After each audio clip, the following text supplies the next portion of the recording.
have suffered from anxiety a lot, and I have been to so many psychiatrists. They have always advised me to be secure in my environment. Like you should have faith in your all environment, in your parents and everything. But I have found that that is something very false. I can have faith that I say that I believe that my life is good. It is something egoistic. They tell me to be egoistic and something like that, to make comfortable yourself with the environment. But I think I'm escaping from it. That is just an escapism from the fact that I'm anxious. I think so. I'm very confused whether to go. They have also advised me for medications and many things, but I have never been taken that. So when I feel that I should face the fact that I'm anxious, and that time I start panicking very much, lose all focus. So I'm very confused that what should I do. See, I'm going to say something now, and don't take it as just wordplay. It is not anxiety that bothers you. It is your anxiety about anxiety.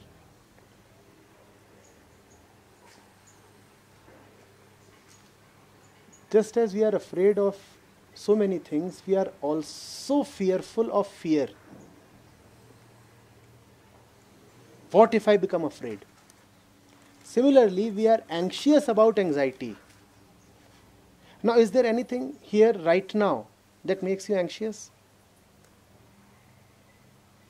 Still you talk about it because you are anxious about being anxious. Now let anxiety come and go. Why must you resist it? Why must you plan to kill it? Is anxiety here right now? But do you see what you are doing? You are planning behind its back like a soldier, like a fighter. You are planning behind the back of anxiety that when anxiety will return next, I will slaughter her. Where is she? Is anxiety here right now? Are you anxious right now? You are not. But the very thought of anxiety is making you anxious. So is it really about anxiety or about the imagination that you have of anxiety? The name that you have given to anxiety? Please go into this. Is it something that is troubling you right now? But you have given it a bad name. You are saying, oh, it is such a vicious thing. The next time it comes, I'll have ammunition ready to kill it. And by planning all this, you are hastening the arrival of anxiety. If you are anxious about anxiety, aren't you already? You will get more anxiety. You already have more anxiety because you are already anxious about anxiety. Now, why can't you let anxiety be?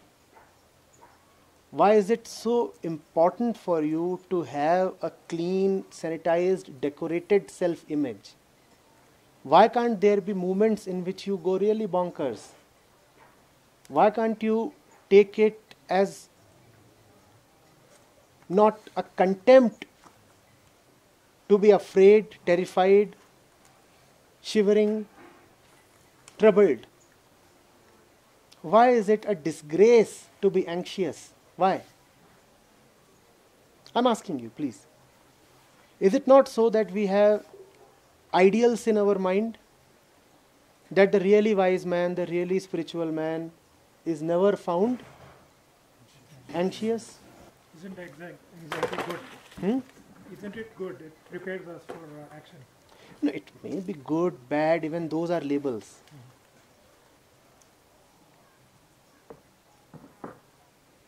We are not trying to jump to the other extreme. There is one fellow here who says anxiety is very bad, I need to slaughter her. and then we have a counter opinion saying anxiety has something of the good in it. We don't want to jump from there to here. That's just a polar leap. We don't want that. We are saying, let it be good.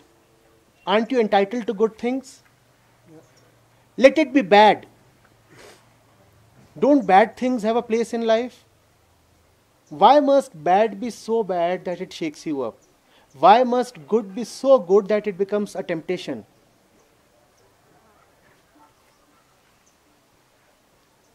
See, please experience. You cannot have depth in your life unless you have gone through the entire rainbow, the whole spectrum. You need to know what it means to go so mad that you pull off your hair. If you haven't been through that, you will remain an incomplete person. There are scholars and monks and learned people who cut off parts of the mind. They suppress something within themselves so much that it becomes almost obliterated. And I tell you, that leaves them with more incompletion. You need to pass through the entire spectrum of living. You need to experience maddening anger. You need to experience the raising force of lust. You need to experience the terrible temptation to be dishonest. And you need to go through all of this without suppressing it, without being equivocal about it, without giving it a false name. You need to call dishonesty as dishonesty, lust as lust, and anger as anger, and shame as shame, and yet stand firm.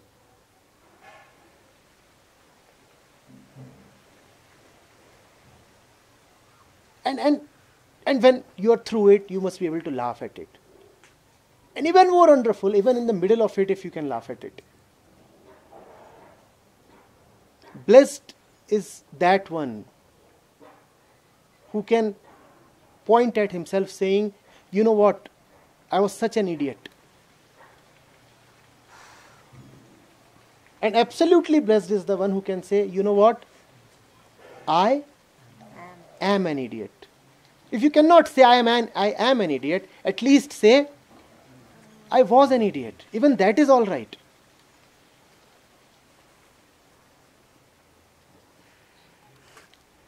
As a person, please understand, you are not designed to be perfect.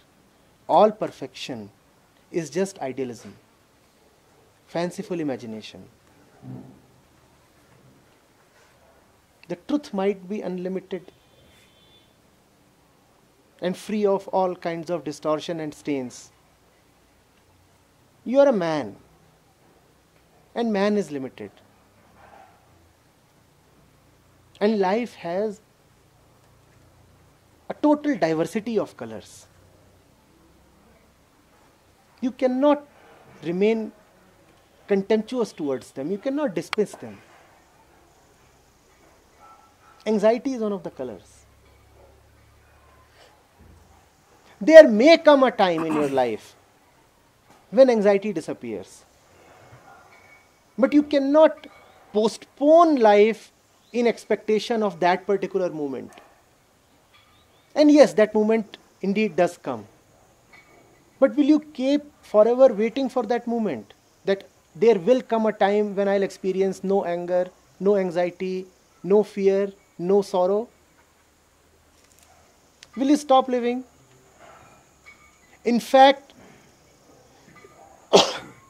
the more you wait for that moment, the more you are delaying it. Till the time that moment is not there, enjoy what you have. And what do you have? You have anxiety? Good for you. When you will find that you are no more angry even in the face of the greatest provocation, you will miss being angry. Till till the time anger is there, let it be there. Don't be so hostile towards it. It is going to go away. Everything goes away. But by engaging yourself with it, by being hostile to it, you are making it stay. When you allow anger to be there, only then you can examine it, know it, look at all its details. You suppress anger, how will you learn anger? How will you know anger? And we have been taught to suppress so much because all of that is bad. It is bad. So don't experience it. And even if you are experiencing it, don't acknowledge it. Just don't acknowledge that right now you are riding a wave of lust. Hold yourself tight. Pretend to be all right. Then you never come to learn of lust.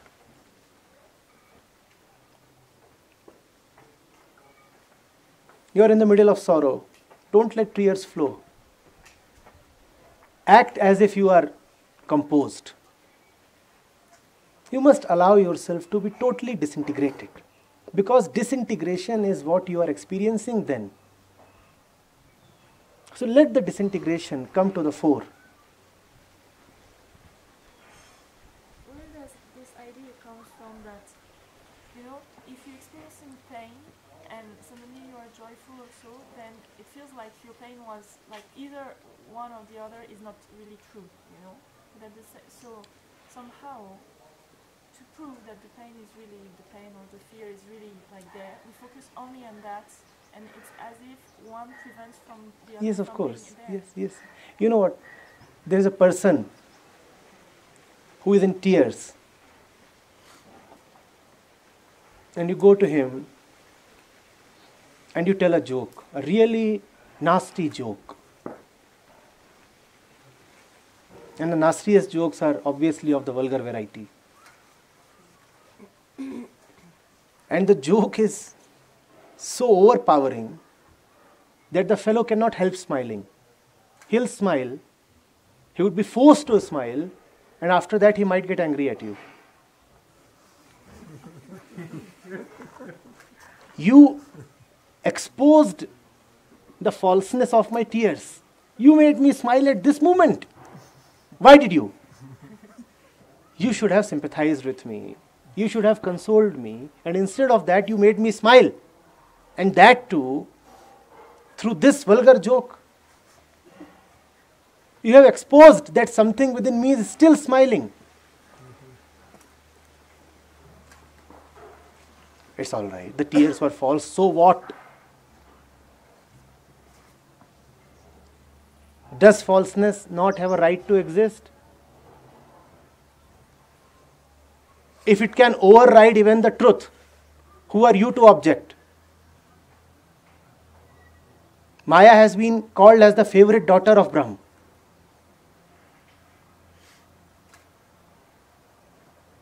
Who are you to complain?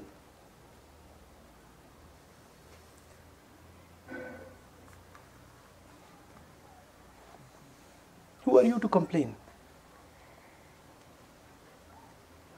But you see the pride associated with suffering. I am crying right now. Respect my tears. And how do you respect somebody's tears? By becoming tearful along with the crying. If somebody is crying, you better start crying with her.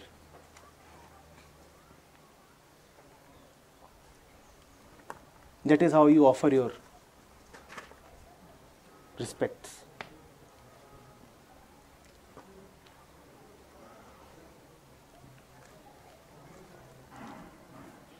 When I say false, I only mean that which does not stay. I do not mean that which needs to be hated or renounced or denounced.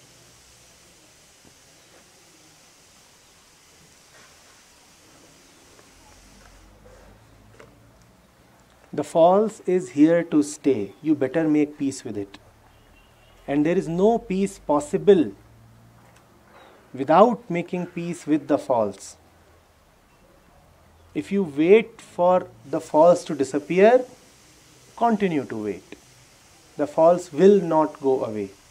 And even if it has to go away, why must you wait? You need peace right now, don't you? Why wait? Make peace with the false.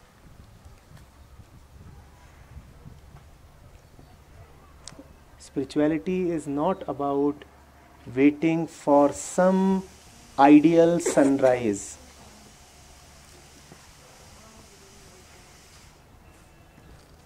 It is about being there this day,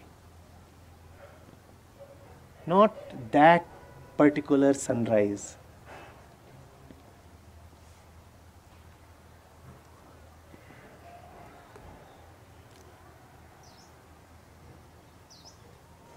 You see, when I look at you, I see a certain helplessness in your faces. You know what is amounting to this helplessness? You see the very powerful presence of false in your lives and you feel incapable in front of it.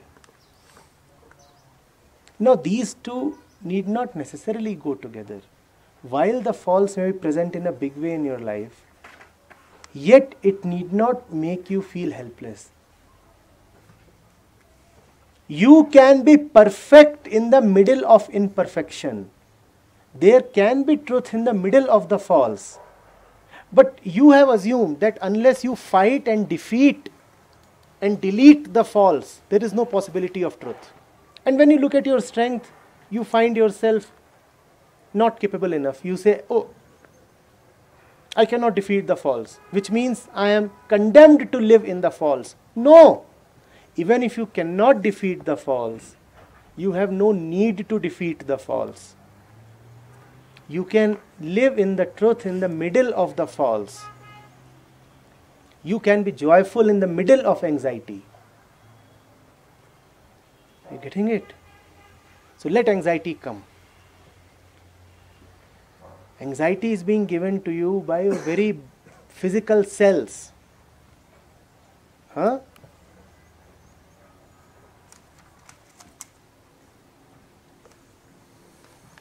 You were dear once.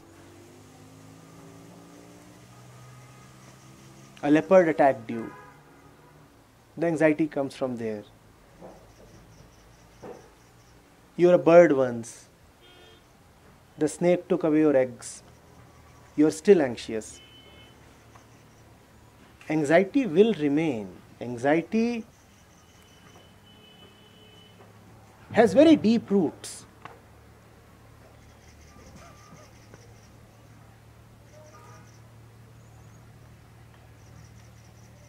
You remain free of anxiety even in the middle of anxiety.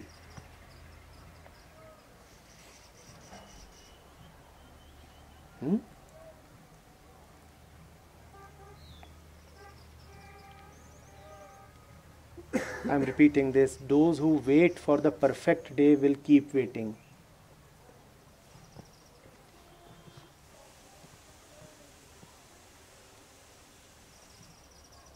That perfect day may never come. And even if it comes, it does not come as per your calendar. Don't keep waiting. Today is as good a day as any.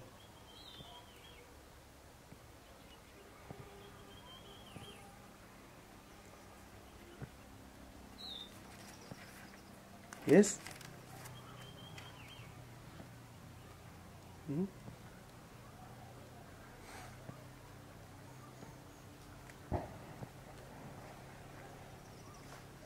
Give yourself the license to be outrageous.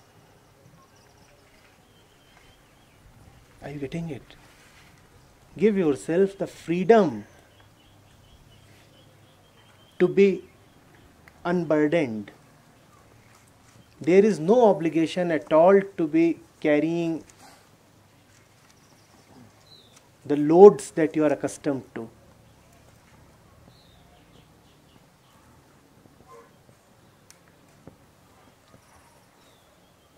Why must you look like this?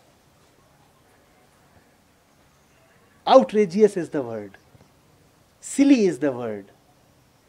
Why can't you be a little silly?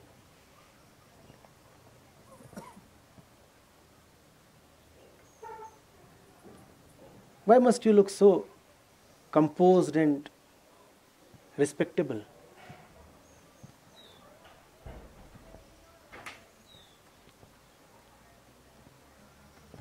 Aren't we trying to control our monkey in the mind? You have been so very harsh with the monkey. I think I'll launch something with Beta.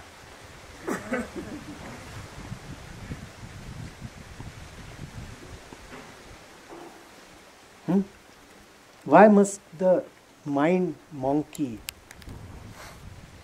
deserve such hatred from you? Let it be. If it is afraid, let it be afraid. If it is anxious, let it be anxious. If it is hopping from here and there, let it hop. Don't bother. Even if there is botheration, let it be.